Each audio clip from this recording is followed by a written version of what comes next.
आता जिल्ह्यामध्ये जे वातावरण चालू आहे निवडणुकीचं, तर आपण त्यांच्याकडून सविस्तर जाणून घेणार आहोत की फुलंब्री तालुक्याचे कशा पद्धतीने वातावरण आहे, आपण त्यांच्याकडून प्रत्यक्ष जाणून घेऊ. साहेब नाव. नमस्कार.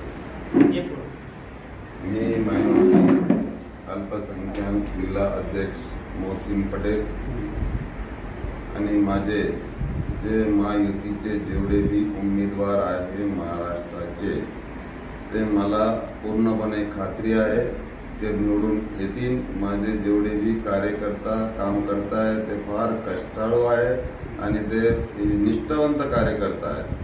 राहिला सवाल प्रश्न दुसरा का फुलंब्री तालुक्यामध्ये आमची लाडकी बहीण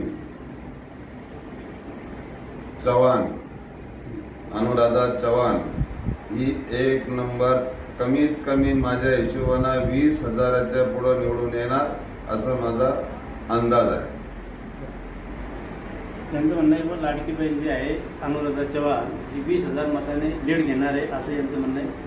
तर फुलंब्री तालुक्याच्या जनतेला तुम्ही काय सांगा, अल्पसंख्याक विभागामार्फत काय सांगा? फुलंब्रीच्या जनतेला मी हात जोडून नम्रतेची विनंती करतो, कोणाच्या भावभावामध्ये न येता मतदान अनुराधा चव्हाणला व्हायला पाहिजे.